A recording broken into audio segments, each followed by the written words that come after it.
we had the unfortunate experience of losing quite a few of our pepper and eggplants upon setting them out.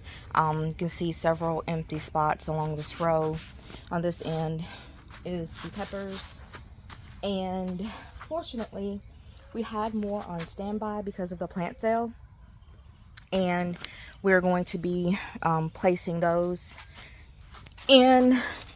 And some of these I had planned to do an experiment with, to do the same varieties in the high tonal and outside of the high tonal, just to kind of see which one did the best.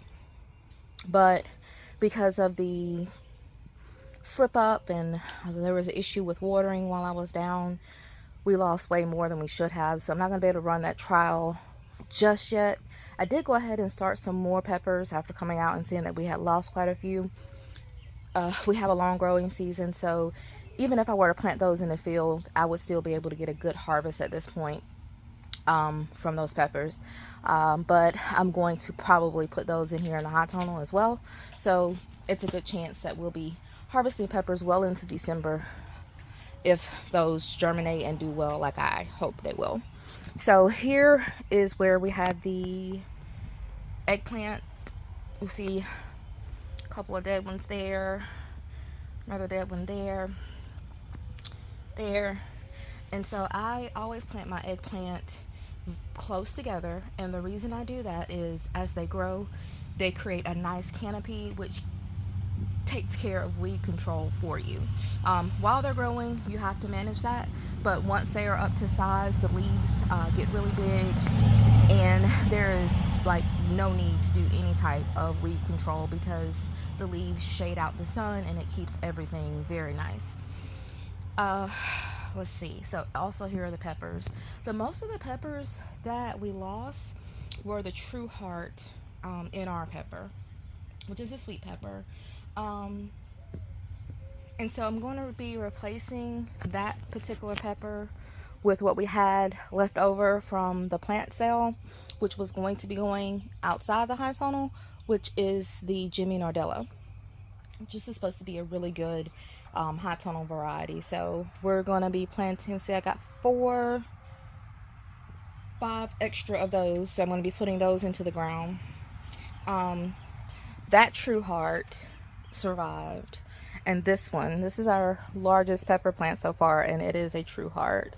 So I'm not really sure what happened, because it's just so random in the different areas where there is death and life. Oh, and the other issue, the thing that happened, I guess, while I was down is, as the fam was coming in and out and watering, I think the kids would come in and then just not think to close the high tonal behind them.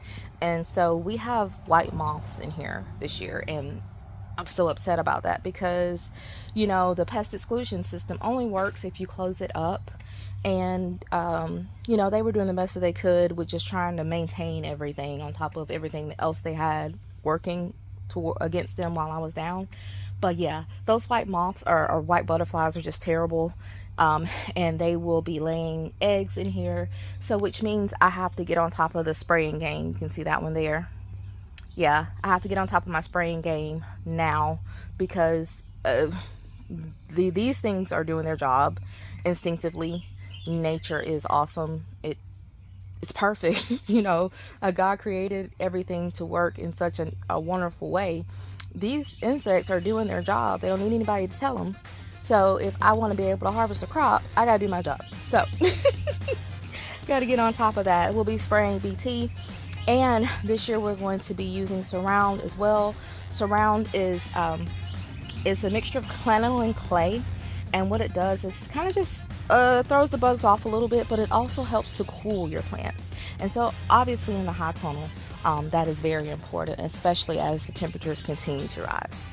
So we're gonna go ahead and get these peppers in the ground. And oh guys, I'm ashamed to show you this, but I did tell you, for better or for worse, I was gonna show you.